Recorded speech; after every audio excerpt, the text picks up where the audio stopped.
In the first part of the discussion, they are talking about the course VJ will study. First, you have some time to look at questions 1 to 7.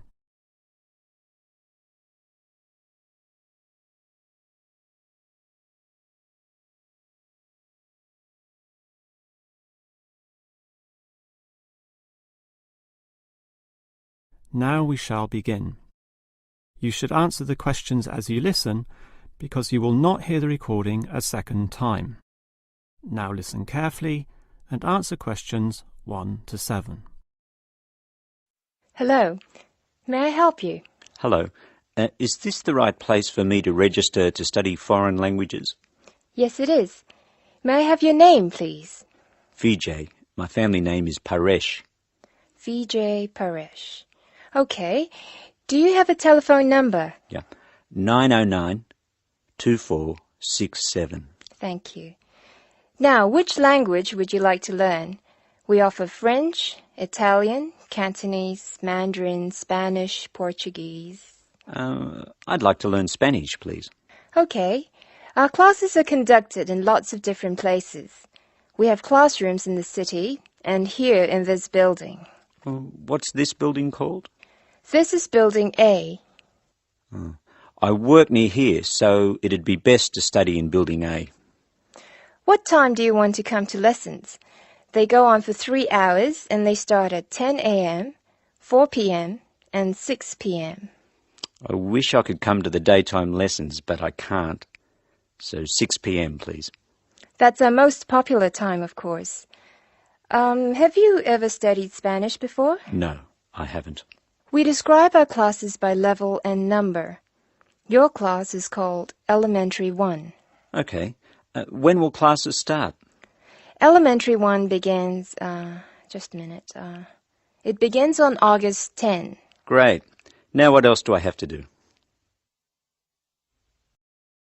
Before you hear the rest of the conversation, you have some time to look at questions 8 to 10.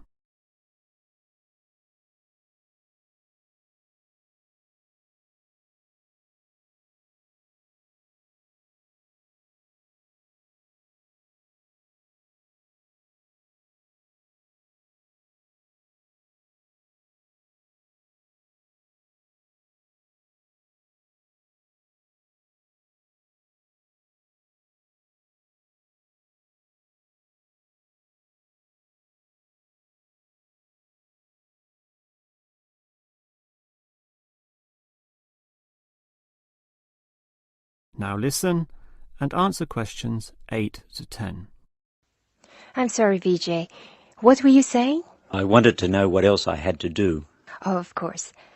Please go to the building on the other side of Smith Street. I want you to go to the reception area first.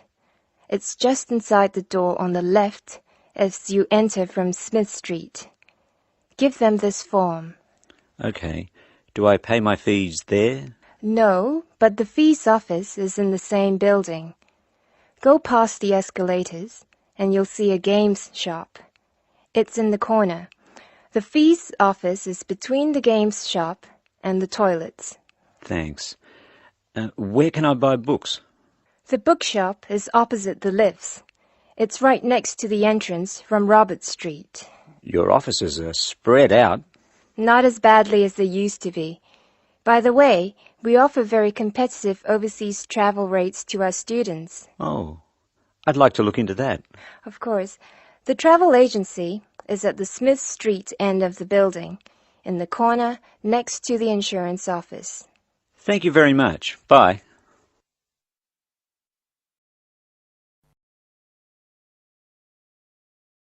That is the end of part 1. You now have half a minute to check your answers.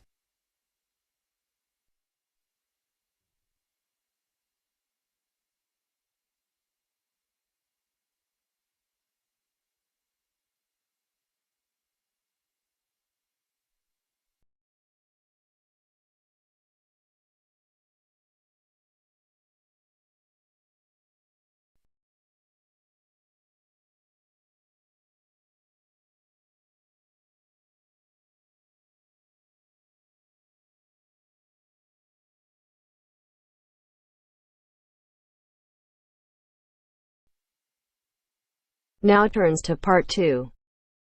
Part 2. You will hear a conversation between an IELTS candidate and an IELTS administrator. First, you have some time to look at questions 11 to 15.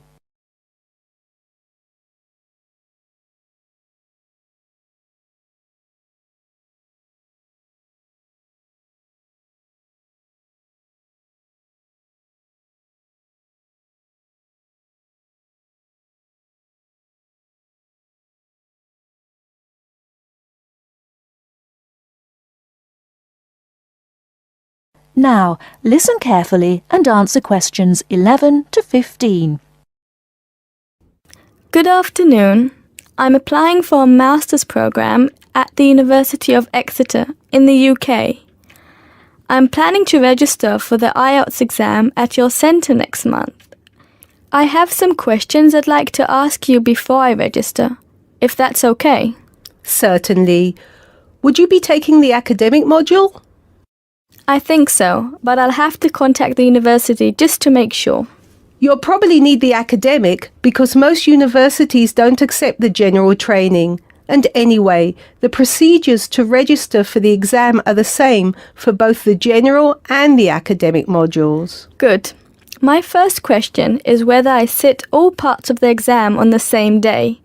I don't live here, you see, and for me it would be more convenient to do all the papers on the same day. Unfortunately, the speaking part is scheduled for Thursdays, and reading, writing and listening tests take place on Saturdays. We can't change the days, I'm afraid. That's a pity. Well, never mind. What sort of documents do I need to bring in order to register? You'll have to fill in the IELTS application form and bring an ID, a copy of your ID, and 2 passport-size photos on a white background. Will any ID do? We only accept original passports and national IDs. That's good to know. Did you say that reading, writing and listening are scheduled for Saturday? That's right. Will I get a break in between the papers? I'm afraid there aren't any breaks between the papers. Each paper takes an hour to complete, so it's 3 hours straight through. You'll first do listening and then reading, followed by the writing test. This is a standard requirement from Cambridge. Before you hear the rest of the talk, you have some time to look at questions 16 to 20.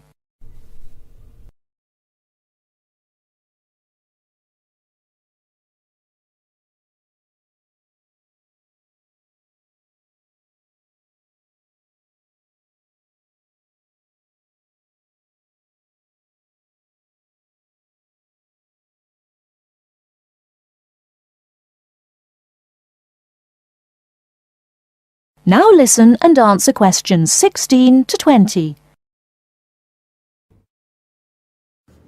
Okay, and how soon after the test can I pick up my results? It takes 13 calendar days for the results to be processed. Can you let me know how much it is and the form of payment? The examination fee is $200. You can pay by credit or debit card. We also accept checks. We only accept cash as a form of payment in exceptional circumstances. And one last question. Can I mail you the application documents? Certainly.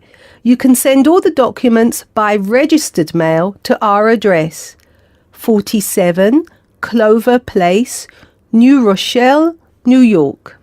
Could you spell New Rochelle for me, please? Certainly. Newrochle.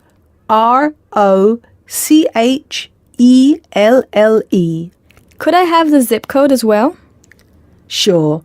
Our zip code is 10806.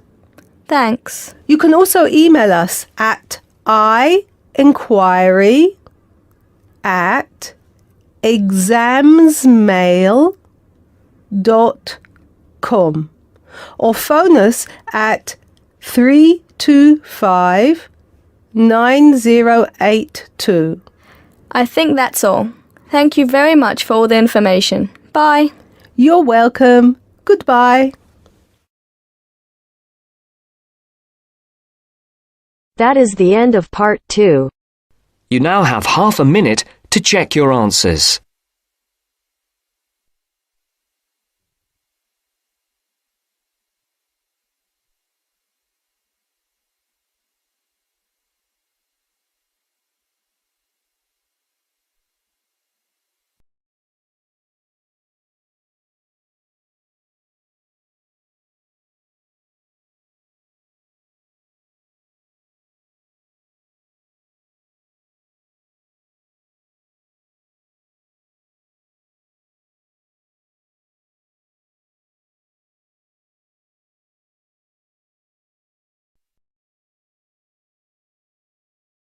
Now turns to part 3. Part 3.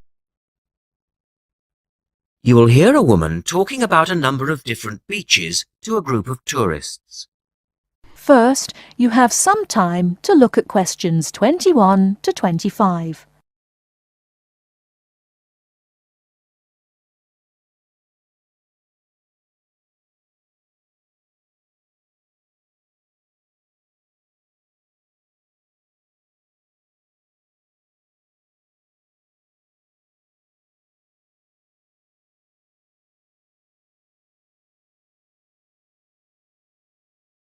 Now listen carefully and answer questions 21 to 25. Right, let's move on to the beaches here, which are absolutely beautiful. You do have over 100 to choose from. They're mostly sandy beaches and they vary from the largest, which is 2.5 kilometres long, to tiny sandy coves. But there are a few that I'd really recommend you to visit. So, looking at this pamphlet, first of all, there's Bandella Beach. This beach is 1 kilometre away from the old fishing village of Bandella, which is a beautiful spot. If you park in the car park behind it, there's a small path which leads down to the bay. It's very pretty because the whole beach is backed by pine trees, so it's very sheltered. The beach itself is very clean and the water is shallow and safe. That, together with the soft sand, make it an ideal beach for children and non-swimmers. A little further round the coast, again to the east, in the eastern corner of the island, is the spectacular Da Polata Beach, which is basically a long inlet. The land around this beach is marshland. It's all marsh, and there's a stream which winds through it, and the stream goes into the sea. And the beach has lovely pale gold sand. Access to this beach is quite tricky, and not for the less energetic. You have to go down a long flight of steps, 190 to be exact. But you'll be relieved to know that there's also a road which winds down to a car parking area. When you're level with the sea, there is a handful of shops and bars, and you can hire some beds and umbrellas. Continuing round the island, just past the tip of Calne, is the next beach I'd suggest you visit, and this is San Get. Why? Because there isn't a beach longer than this on the island. If you want to know, it's exactly 2.5 kilometres long, and that's a bonus because it means it never gets overcrowded. It has golden sand and clear blue water shelving into the sea. Before you hear the rest of the talk, you have some time to look at questions 26 to 30.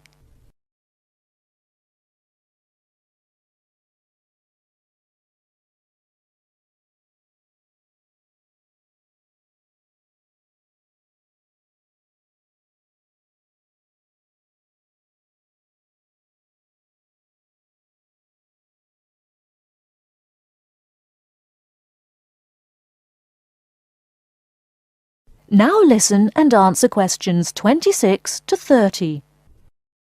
It has golden sand and clear blue water shelving into the sea. There are several beach restaurants to choose from, and water sports are available when the water is calm. But check first. This beach operates a flag system, as the sea can get rough, and you should always swim between the flags.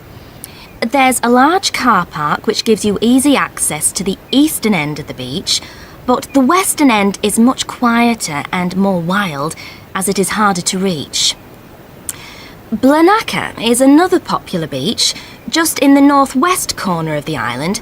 It has incredibly white sand and sparkling water. There is ample car parking here and plenty of bars and restaurants. Blanaka has white cliffs all around it, and for those of you who'd like a little more to do than just lazing on the beach, there are caves here which you can explore in the cliffs, and you can also dive into the water from rock platforms along the side of the cove. Well, my final recommendation for today is Disador. Now, this beach isn't quite as easy to get to as the others I've talked about.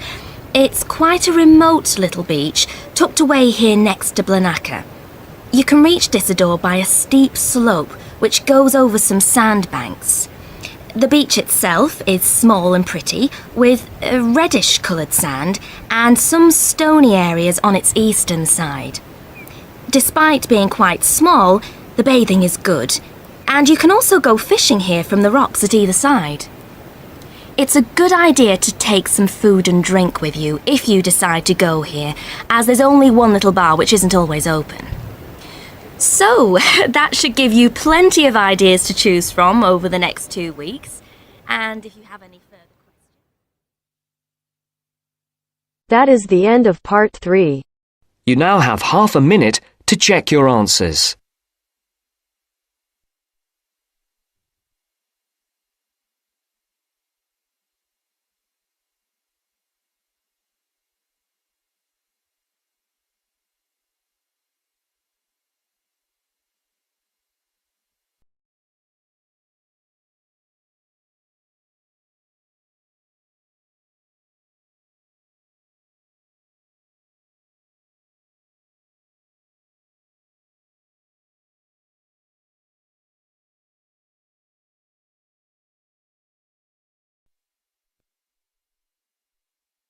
Now turns to part 4. Part 4. I've asked you here just to remind you about this Friday's field trip. First, you have some time to look at questions 31 to 40.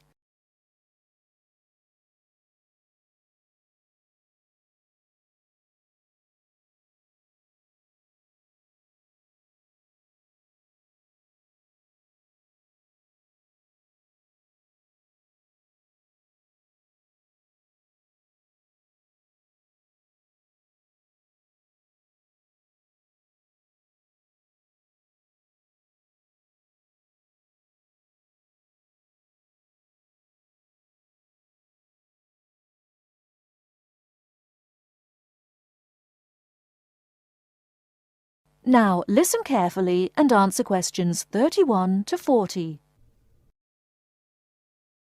OK, I'd like to keep this meeting as brief as possible, as I'm sure we all have things to do.